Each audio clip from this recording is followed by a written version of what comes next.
예, 안녕하십니까. 한국폐기물협회 오길종입니다.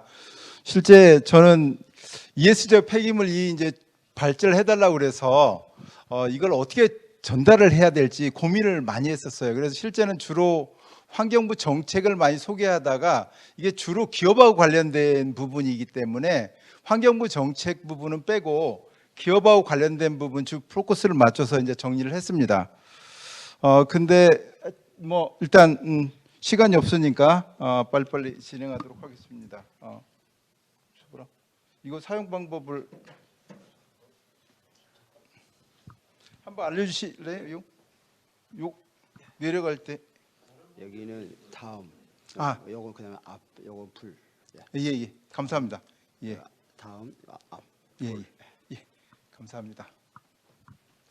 그래서 제가 말씀드릴 순서는 일단 지속 가능한 생산과 소비하고 ESG 관계가 어떤지, 그 다음에 ESG 관련 정책 및 평가 항목, 그 다음에 자원순환 정책과 ESG 지향점, 그 다음에 자원순환 분야의 ESG 사례, 그 다음에 자원순환 분야 ESG 개선 방안 순으로 말씀을 드리도록 하겠습니다. 그러면 지속 가능한 생산 소비와 ESG 관계에 대해서 설명을 드리겠습니다. 실제 저는 이제 오늘 뭐 SDG하고 ESG 개념이 많이 얘기가 됐는데, 지금 SDG는 17개 이제 주제가 있고 세부 169개 있잖아요. 근데 ESG는 어떻게 보면 3개고, 그래서 주로 이제 그 SDG는 민간이나 정부나 다 같이 추진하는 거고, 저는 이제 그 ESG는 주로 이제 기업을 투자할 때 비재무적 투자 요소를 투자자들이 평가하는 요인이라고 생각하고, 지금 재무제표에다가 지금 그 ESG를 같이 넣어서 공표하도록 하고 있는데, 오늘 어제 보면 지자체에서 와서 발표를 했잖아요. 근데 우리가 지자체는 투자하지 않는데 지자체가 하는 것은 어떻게 보면은 그 SDG 개념하고 ESG 개념이 같이 간다고 생각하면 될 것 같습니다. 그 다음에 뭐 SRA는 있는데, 이것은 이제 뭐 UN의 PRI 책임 있는 투자 개념하고 비슷하다고 생각하면 되겠습니다. 그래서 신문에 예전에 제가 찾아봤는데, ESG 리스크를 보면은 이제 환경 리스크하고 사회적 리스크, 그 다음에 지배구조 리스크가 있는데, 환경 리스크 중에서 폐기물이 주로 관련된 것은 이제 자원순환 쪽이고, 자원순환은 에너지하고 직접 관련이 있습니다. 그 다음에 에너지를 소비하면서 오염물질이 배출되기 때문에 오염물질도 관련이 있고, 자원을 소비를 많이 하면 많이 채취를 해야 하기 때문에 광산 개발로 인해서 서식지 파괴 같은 게 일어나기 때문에 생물 다양성에도 영향을 줍니다. 그래서 앞으로 설명하면서 그런 부분을 구체적으로 좀 설명해 드리도록 하겠습니다. 이게 뭐 다 오늘 여러 번 보셨을 건데 SDG 목표인데, 여기에 보면 그 목표가 엔드 오브 포버티, 가난을 종식시키고, 프로텍트 더 플래닛은 이제 서스테이빌리티죠, 지속 가능성. 그 다음에 이제 all people enjoy peace and prosperity가 오늘 얘기한 human dignity하고 똑같은 것 같아요. 우리가 이제 우리 전하진 이사님도 말씀하셨지만 평화가 있고 꿈이 있어야만이 인간 존엄성이 유지되는 것 같습니다. 그래서 주제를 우리 그 고민호 회장님이 굉장히 잘 잡은 것 같아요. human dignity through ESG. 지속 가능한 생산과 소비는 원래는 이 12번째가 이제 지속 가능한 sustainable consumption and production이었는데, 언젠가 responsibility로 바뀌어서 책임 있는 소비로 이렇게 바뀌었습니다. 근데 유엔에 구체적인 설명이 없어요. 그냥 갑자기 바뀌었는데, 여기에 세부 목표를 보면은 8개가 있는데, 10개년 계획을 수립하는 거, 천연 자원을 효율적으로 이용하는 것이 이제 굉장히 중요합니다. 자원 생산성, 그 다음에 음식물 쓰레기를 줄이는 건데, 저건 나라마다 달라요. 그러니까 먹을 수 있는 가식부를 줄이는 나라가 있고, 가식부 플러스 폐기물, 먹지 못하는 것 같이 줄이는 나라가 있는데, 우리나라는 구분을 안 해요. 같이 줄여요. 근데 실제적으로 먹지 않는 부분을 줄일 수는 없잖아요. 그래서 조금 더 정책이 앞선 나라는 먹을 수 있는 부분이 폐기되는 걸 줄이는 양의 목표를 두어서 정책을 추진을 합니다. 그래서 우리나라가 그 음식물 쓰레기 정책이 굉장히 앞섰는데, 최근에는 별로 이게 진전이 좀 없어요. 그래서 그런 부분에 개선할 점이 좀 있다고 생각을 하고, 그 다음에 이제 유해 폐기물이라든지 폐기물 배출 감소 하는 겁니다. 저것은 결국은 폐기물 배출을 감소하려면 어떻게 해? 불필요한 소비를 하지 않는 거예요. 그러니까 그 부분이 굉장히 중요하고 그다음에 우리 생활 양식을 지속 가능한 생활 양식으로 바꿔 나가야 됩니다. 그래서 거기에서 저는 이제 우리가 옷을 입을 때 예전에는 다 떨어져 가지고 버렸는데 지금 떨어져서 버리는 경우가 없잖아요. 그래서 실제 지속 가능한 생활을 하려면 좀 리스 산업이라든지 있잖아요. 우리가 물건을 사는 게 아니라 서비스를 구입하는 거. 그러니까 자동차를 구입하는 게 아니라 이동하는 서비스를. 그러니까 예를 들면 저는 이제 주로 지하철을 타고 다닙니다. 그러면은 제가 지하철을 소유한 게 아니잖아요. 저는 서비스만 제공받는 거예요. 근데 이제 자동차를 소유한 사람은 물질을 소유한 거이 되는 거죠. 그래서 지금은 물질 소유에서 서비스 제공을 받는 쪽으로 산업이 바뀌어야 된다. 그러면 리스 산업이 많이 바뀌어야 되고, 예를 들면은 유모차 같은 굉장히 비싼데 아이 하나 둘 키우잖아요. 그러면 하나 키우고 이것을 이제 뭐 팔 수도 있지만 리스를 해서 빌려 쓰면은 뭐 10명의 아이 키울 때 계속 쓸 수도 있는 거고, 그래서 자원을 좀 효율적으로 쓸 수 있는 거죠. 그런 부분이 굉장히 중요한 것 같습니다. 그다음에 지속 가능한 소비라는 이 정의는 94년에 노르웨이 오슬로에서 지속 가능한 소비 심포지움이 있을 때 노르웨이 환경장관이 얘기한 거예요. 여기서도 보면은 인간의 생존을 위한 기본적 필요를 충족한다. 기본적 필요를 충족하는 거지, 우리가 그랬잖아요.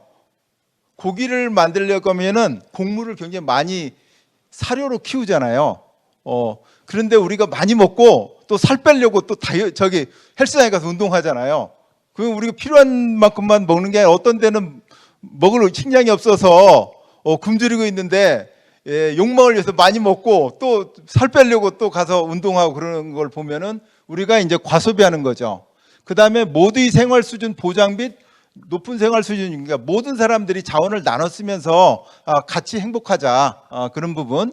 그 다음에 이제 풍부한 자원과 부족한 자원을 나눠서 쓰자. 근데 우리가 지금 이제 철이나 뭐 그런 것은 지금 희유금속이 편제돼 있잖아요. 그게 경제의 문제고, 아까도 뭐 얘기했지만 중국이 희유금속 굉장히 많이 있고, 뭐 콩고라든지 일부 나라에 또 코발트나 이런 거 많이 있어서 그런 부분을 어떻게 이제 선점하는 거기 위해서 또 여러 가지 국제적 경합이 굉장히 심한데, 그런 부분도 이제 같이 잘 나눠 쓰자는 거고, 그다음에 우리 세대만 염두에 둔 게 아니라 미래 세대 염두에 둔 소비를 하기 위해서 천연 자원은 가능한 한 사용하지 않고 우리가 기존에 있는 자원을 순환시켜 쓰는 부분이 굉장히 중요하다는 걸 알 수 있습니다. 그다음에 이제 자원 소비, 쓰레기, 환경 오염을 최소화하는 것. 그래서 결국은 지속 가능한 소비가 우리 폐기물 관리에 가장 중요한 건데, 자원을 효율적 이용하고 지속 가능한 생활 양식 촉진이라고 생각을 합니다.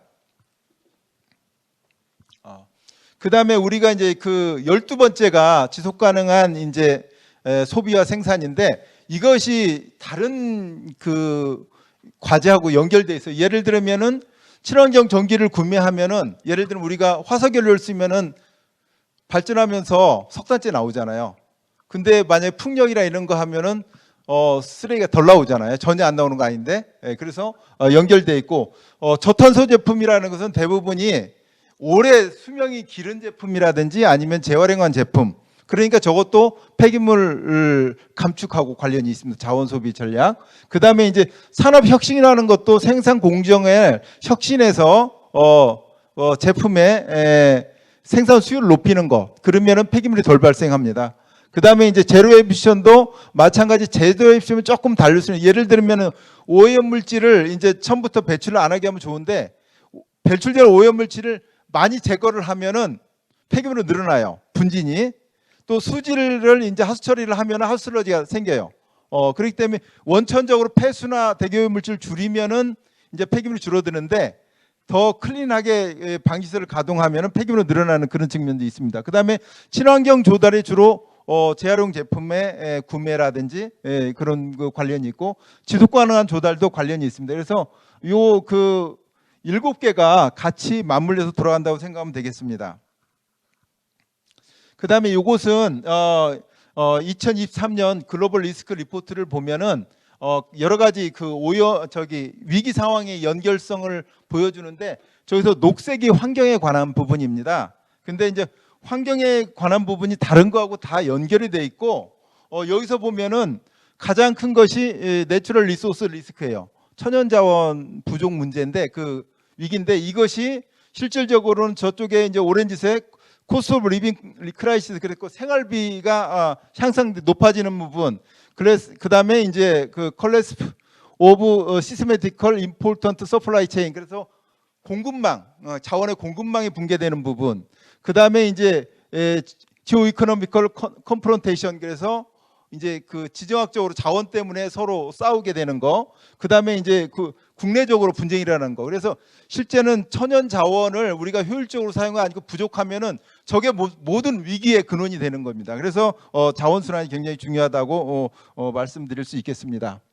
그다음에 이것은 ESG와 기업의 가치 창출 관계를 이제 잘 설명한 그림인데 우리가 이제 지금 이제 그 환경적 ESG 부분하고 사회적 환경적 임팩트가 있고 그다음에 경제적 임팩트는 우리가 이제 주로 재무적 요인을 평가를 하는데 단기적으로는 그다음에 사회적 환경적 가치는 롱텀으로 보면은 가치가 있는데 환경적 가치 중에서 예를 들면 폐기물을 재활용해서 그 자원을 회수 쓰면은 이제 경제적인 가치가 늘어날 수가 있습니다. 그런 경우는 경제성하고 같이 연결이 돼요.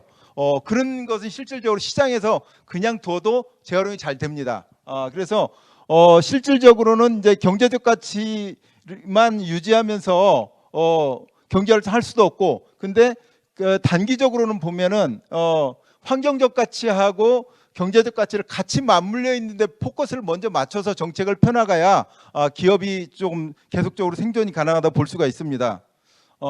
예를 들면 여기서 이제 ES 경영을 강조한 다논 파베르 CEO가 이제 실적이 주가가 떨어져 갖고 해임이 되는 사태가 있었기 때문에 기업이 지속 가능하려면 경제적인 부분도 함께 고려를 해서 가지 않으면 안 된다고 생각을 합니다.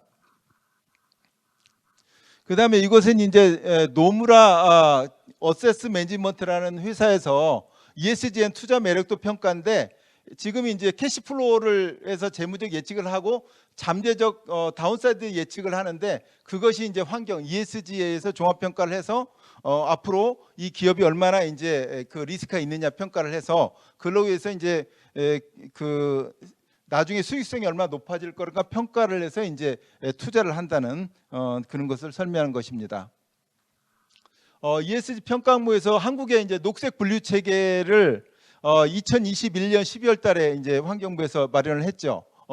여기 이 목적은 그린워싱을 방지하는 거고 거기에는 이제 6가지 이제 그 환경 목표가 있는데 이것은 EU 텍소노미하고 같습니다. 그래서 여기서 보면은 이제 자원 순환이 이제 폐기물하고 직접 관련이 있고 그다음에 이제 온실가스 감축도 관련이 있고 그냥 오염 방지 및 관리, 생물 다양성 보존도 간접적으로 관리가 있습니다.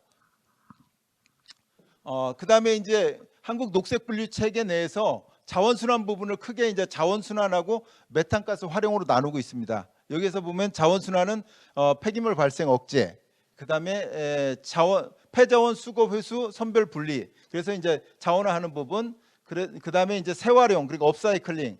그다음에 폐자원 열분해. 그래서 요새 이번에 이제 열분해 다시 이제 플라스틱 열분해서 다시 플라스틱 원료 쓰는 그런 부분이 들어갔고 폐기물 에너지 회수. 저것은 이제 폐기물 소각해서 에너지를 회수하는 경우도 있고 폐기물을 가지고 재생연료를 만들어 고형 연료를 만들어 가지고 RDF라고 하고 SRF라고 하는 그런 것을 연료 대체로 쓰는 것을 얘기하고 메탄가스 활용에는 이제 음식물성 유기성 폐기물을 혐기성소에서 메탄가스를 생산하는 것도 있고 유기성 폐기물을 많이 매립지에서 매립가스를 포집하면은 거기에 이제 메탄가스가 있습니다. 그걸 가지고 발전도 하고 이제 에너지로 이용을 합니다. 그래서 우리 수도권 매립지에 가면은 그것을 이제 포집해서 발전을 하고 있죠. 그다음에 이제 환경 정보 공개하고 이제 환경성 평가 체계는 지금 녹색 분류 체계가 있고 환경 정보 공개, 그다음에 이제 환경성 평가 체계가 있는데 이 세 개가 맞물려서 가야 되는 거고, 그다음에 이제 그 한국 거래소에서 얘기한 거 봐도 지금 여기에 보면은 1단계는 녹색 분류 체계를 확산하고 그다음에 환경 정보 공개를 확대하고 평가 체계를 고도화하고 환경 책임 투자가 활성화되도록 하려고 하고 있습니다. 근데 환경 정보 공개는 지금 국제적으로 이제 그 평가 항목 같은 것이 이제 아마 정리가 되면은 조금 우리나라 것도 이제 변경할 필요가 있을 걸로 생각이 됩니다. 그다음에 이제 정부에서 탄소 중립비 ESG 경쟁력 확보를 위한 정책을 보면은 이게 이제 그 환경부가 국내 산업계 탄소 중립 ESG 경쟁 확보를 위한 정부 정책 해가지고 작년 10월 27일 발표한 내용입니다. 거기에 보면은 배출 전 거래제를 고도화시키고 저탄소 기술을 상용화를 지원하겠다. 그다음에 녹색 분류 체계의 시장 수용성 및 현장 정성을 제고하겠다. 그다음에 환경 정보 공개 제도를 운영하겠다.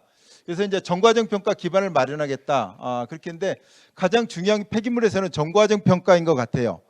이 LCA를 어떻게 하는 게 중요한데 저것을 이제 나라마다 이제 평가 툴이 조금 이제 다를 수가 있는데 지금 이제 국제적으로 통용 가능하게끔 이제 ISO하고 이제 뭐 협약을 체결하려고도 하고 있고 지금 우선 대상 제품군을 2040년까지 120개 개발한다고 했는데 얼마 전에 이제 환경산업부에서 발표한 거 뭐 1000개를 하겠다.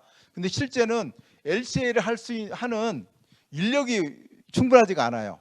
그다음에 예산 문제도 있고 그래서 저 부분이 돼야만이 공개된 정보의 신뢰성이 확보되는 겁니다. 그래서 그리고 그다음에 이제 국내 LCI 데이터베이스 재개정 및 유넷 국제 플랫폼 등록을 하겠다. 그렇게 하고 있습니다. 그래서 저 부분이 저는 이제 폐기물 관리에서 가장 키포인트라고 생각을 하고 있습니다. 그다음에 이제 사스비가 이제 지금 국제적으로 많이 사용되는 그런 이제 그 중요 항목인데 환경에서 보면은 GHG 배출 그랬고 온실가스 배출, 대기질, 에너지 관리, 물 폐수 관리, 폐기물 및 유해물질 관리, 생물 다양성 영향인데 이 업종별로 가장 영향을 많이 주는 것을 이렇게 표시를 하고 있습니다. 그래서 아마 이 모든 항목을 다 평가하지는 않고 업종별로 주요한 영향을 많이 주는 항목을 아마 더 자세히 평가하고 다른 건 좀 간략하게 평가하려고 생각이 되는데 폐기물은 아까도 얘기한 것 같이 에너지 관리하고 연결돼 있고 온실가스 배출과도 연결돼 있고 대기질과도 연결돼 있고 생물 다양성도 연계가 돼 있습니다. 그래서 폐기물은 다른 항목과도 간접적으로 다 연결돼 있다고 생각할 수가 있습니다.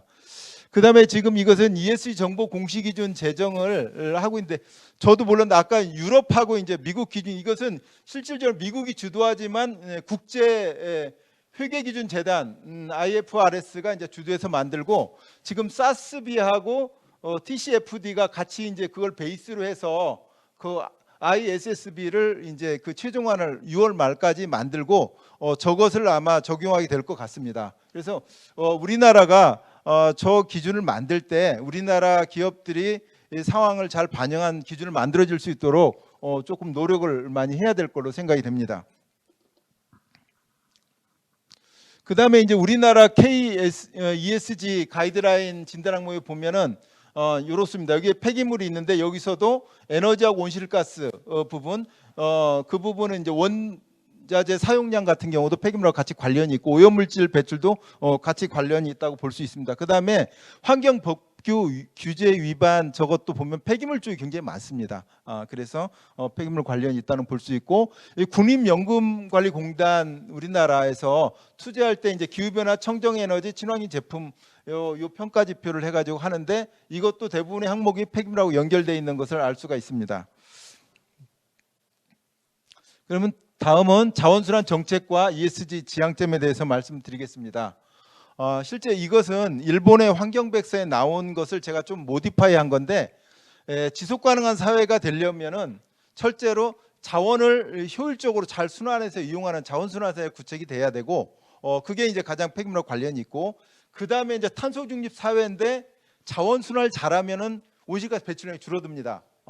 그리고 제품을 오래 사용할 수 있는 제품을 만들어서 지금보다 수명을 2배 늘리면은 온실가스 그만큼 반절 줄일 수 있기 때문에 같이 연동이 돼 있고 자원 공생 사회는 생물 다양성 보존과 쾌적한 자연환경 보존하는 부분인데 저것도 실질적으로 그 생태가 잘 유지되면은 탄소 흡수로서 역할을 하고 또 그 나무를 실질적으로 금속이나 플라스틱을 대체하는 자원으로 쓸 수도 있고 연료로도 쓸 수 있잖아요. 그래서 그 부분도 온실가스 탄소 중립사와 관련이 있고 자원 순환하고도 관련이 있습니다. 그래서 자원을 잘 효율적으로 쓰면서 광산 개발을 안 하면 그만큼 또 서식지 보완이라든지 생태계 파괴를 줄일 수가 있습니다. 그래서 같이 관련이 있다고 생각을 하면 되겠습니다.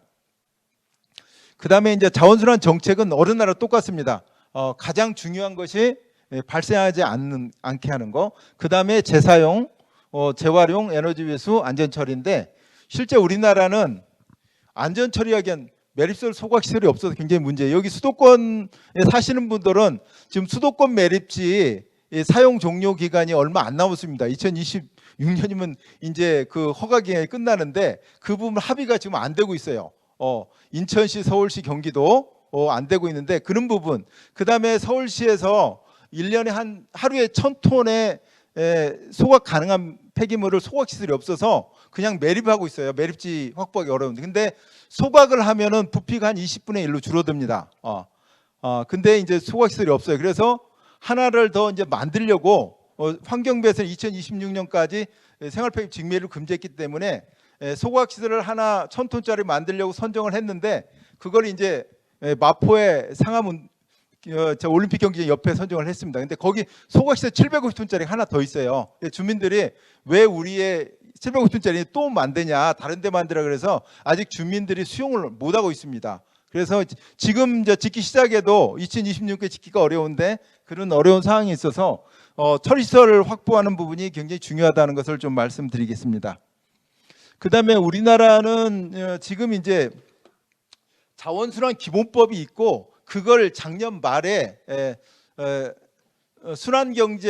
자원순환경제 촉진법으로 이렇게 바꿨어요. 그래서 내년 2024년 1월 1일부터 일부 조항은 시행되고 일부는 2025년 1일부터 시행되는데 지금 바뀌기 전이기 때문에 자원순환 기본법이 2016년에 만들어서 2018년부터 시행이 됐는데 여기에 보면은 이제 자원을 효과적으로 사용하기 위해서 자원순환 성과관리제도라는 게 도입을 했어요. 여기 보면은 그 전에는 이제 그 폐기물을 많이 배출하는 업종에서 그 생산량당 폐기물 원단위 목표를 수립해 가지고 그 원단위를 계속 줄이도록 했었어요. 근데 이제 한계에 도달했고 업체들이 이제 쉬운 목표만 계속 하다 보니 성과가 없어서 직접 업체의 매립 제로, 그러니까 매립률을 줄이는 거, 그다음에 순환 이용률을 늘리는 거에 대한 목표를 지금 할당하는 제도를 시행을 하고 있습니다.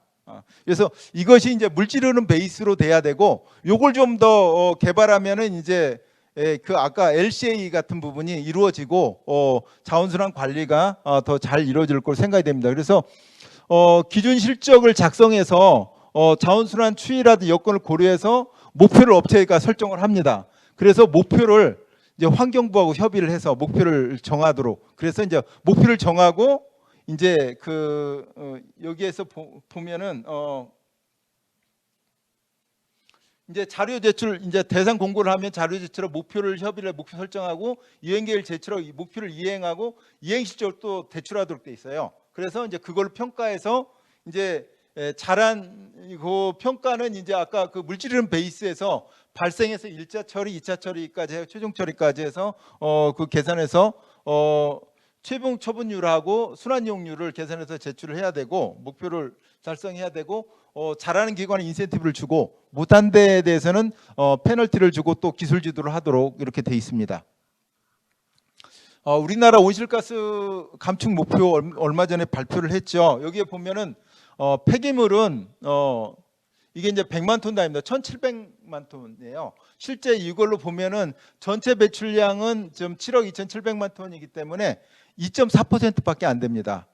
근데 이 실제 폐기물을 순환 이용을 잘 해서 감축할 수 있는 포텐셜은 굉장히 커요. 근데 우리나라는 그 데이터 계산이 안 돼서 제가 찾아보니까 일본에서 그 부분을 계산해서 이제 발표한 게 있어서 제가 보여드리겠습니다. 그래서 일본은 그 온실가스 배출량이 얼마냐면은 11억 5천만 톤이에요. 그 중에서 자원 순환을 잘해서 감축 여지가 있는 양이 지금 이제 퍼센트는 36%고 양으로는 4억 톤 정도를 이제 폐기물을 순환 이용을 잘하면은 온실가스 감축할 수 있다. 그래서 자원 순환이 온실가스 감축이 그렇게 중요하다는 걸 알 수가 있습니다. 그다음에 이제 일본에서는 그래서 이제 요 했는데 주로 지금 우리가 자원순환에서 우리가 이제 철강은 있잖아요. 고철 가지고 철강을 만듭니다. 철광석 갖고도 하는데 구리라든지 알루미늄, 비철금속은 그것도 재활용해서 다 만들어요. 신재를.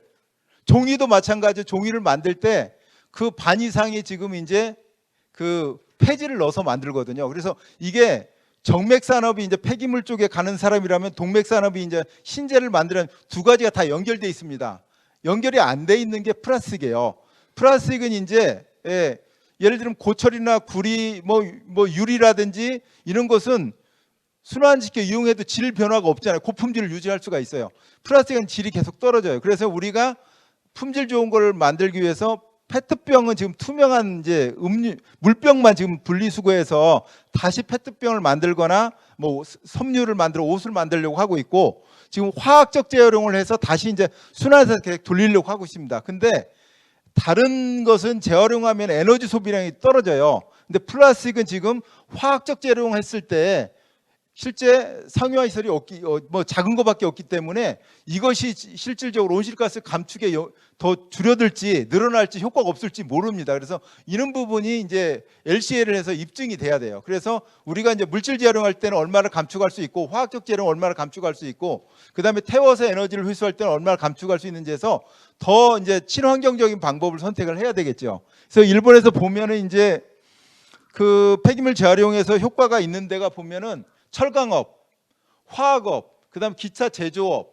그다음에 운송 부분, 폐기물을 주변에서 재활용하면 있잖아요. 외국에서 철광석 수입하는 거라든지 뭐 그다음에 이제 석유 수입하는 거, 그런 장거리 이동하는 걸 줄일 수가 있잖아요. 그다음에 이제 폐기물 자체를 처리하면서 이제 온실가스 배출하는 것을 우리가 음식물 쓰레기를 그냥 혐기성 소화해가지고 메탄가루 쓰면은 화석유를 대체할 수 있는데, 그냥 매립을 하면 메탄가스가 발생해가지고 온실 효과가스가 CO2 가스보다 메탄가스가 21배가 많잖아요. 그리고 온실가스가 많이 배출하기 때문에 그것도 영향이 있습니다. 그래서 일본의 자료를 보고 폐기물을 잘 순환 이용해서 온실가스를 감축해야겠다는 그런 생각을 더 이제 명확하게 하게 됐습니다. 이제 그 ESG 잘하는 사례를 조금 소개를 하겠습니다. 기아 자동차가 보니까 지속가능 발전 보고서를 보니까 굉장히 잘 돼 있어요. 여기 폐기물 쪽에. 저는 현대자동차가 더 잘 돼 있을 줄 알았는데 현대자동차는 정보 오픈된 것이 좀 적었습니다. 그래서 여기는 보면은 이제 자동차 기아 자동차가 ESG 방향을 이제 플래넷, 그 이제 지구, 그다음에 피폴, 사람, 사회적인 거, 프로핏 이렇게 나눠서 이제 하고 있고, 여기 보면은 이제 탄소 중립 추진 체계를 구축하고 사업장 탄소 저감 추진, 그다음에 공급망 ESG 체계 정립, 뭐 이런 부분을 이제 목표를 설립해서 하고 있고, 여기 보면 아리백 달성 같은 경우도 구체화 시키고 있습니다. 그래서 기아 자동차는 2045년까지 이제 탄소 중립을 하겠다고 선언을 했고, 그 구체적인 이제 로드맵을 지금 발표를 이렇게 했습니다.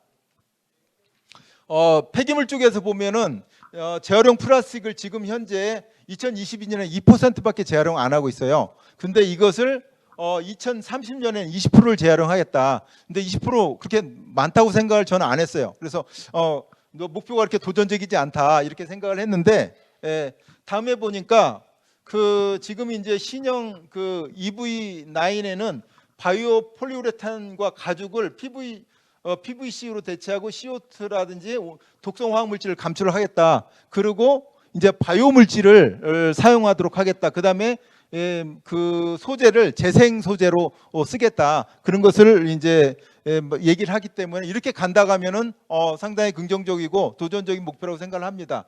그다음에 이제 폐차를 해체해서 재활용하고 폐배터리 재활용하겠다는 것을 발표를 했고, 그다음에 자동차에 대한 전과정 평가한 데이터를 공개를 했는데, 여기에서 보면 지금 이제 EV6에 대해서 했는데, 지금 이제 제조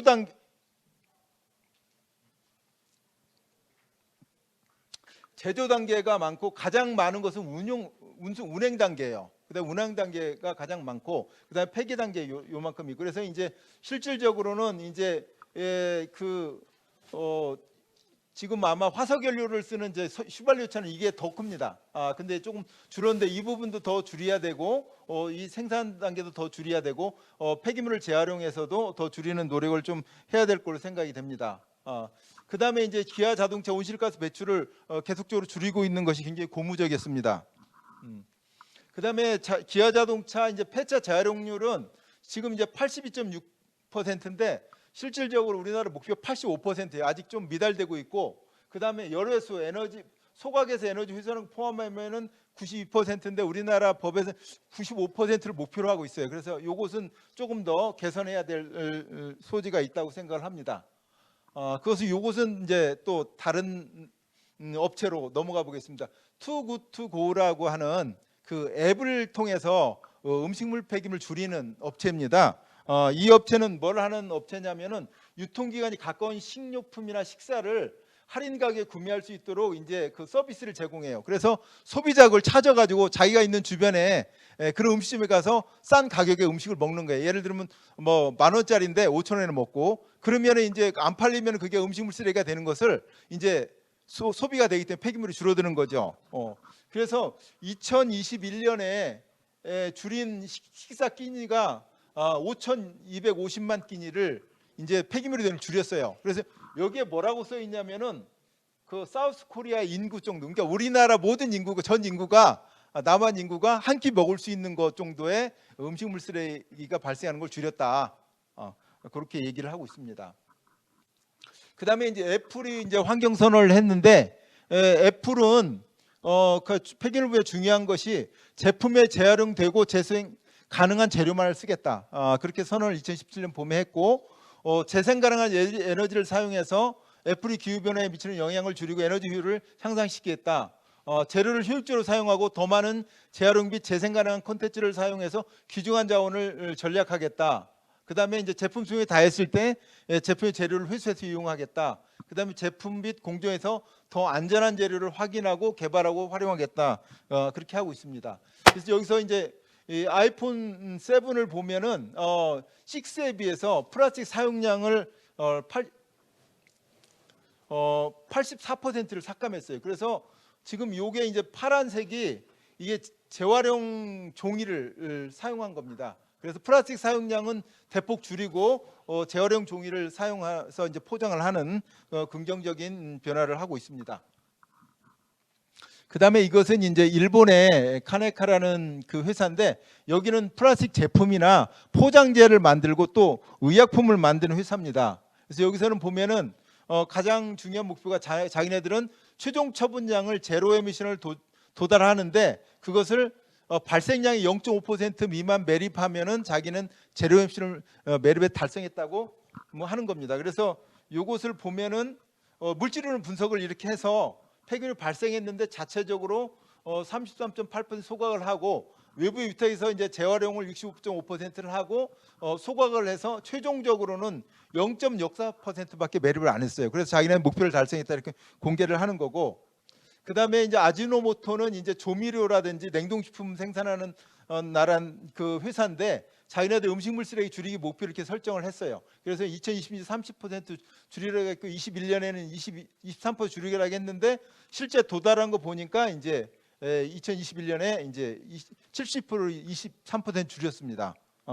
그리고 이제 그 줄이는 과정에서 어떻게 할 것인지 전 과정에 줄인다고 그러고, 여기를 보면은 이 식품 포장 줄이기가 굉장히 어려운데 2차 포장을 없애거나 축소하고 포장재를 얇게 하고 종이로 전환하고 그렇게 함으로써 이제 포장재 사용량을 줄이겠다고 선언을 했고, 이건 일본인데 일본에서 이제 야마자키 제빵 회사인데 자기네들 배출자는 이제 음식물 쓰레기라든지 빵 짜투리 같은 거를 가지고 사료를 하면 돼지를 사육하고 그 돼지를 가지고 다시 가공해서 빵을 만들어서 이렇게 순환시키는 그런 것을 하고 있고, 여기는 마에다 식품 회사인데 이제 여기가 우리나라 이마트라든지 뭐 그런 겁니다. 그래서 여기서 발생한 야채를 이제 퇴비화해서 이걸로 야채를 가꾸고 이 야채를 다시 파는 그 순환 이용 체계를 구축해서 나가고 있습니다. 마지막으로 이제 ESG 개선 방안에 대해 말씀드리겠습니다. 자원순환 정책과 ESG 경영 방향은 지속 가능성과 탄소 중립이라고 생각을 합니다.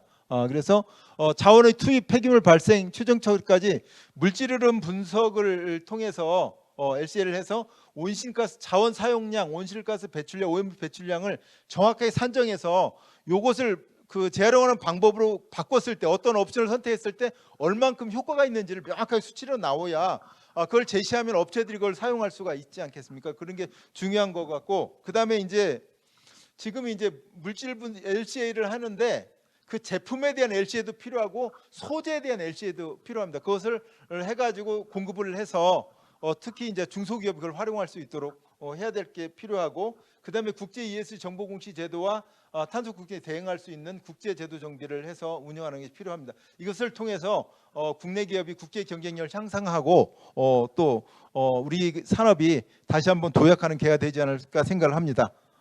이상으로 발표를 마치겠습니다. 감사합니다. 고맙습니다. 네, 그 아주 발표를 열정적으로 발표해 주시는 우리 오길종 회장님께 박수 한번 다시 한번 부탁드리겠습니다. 네.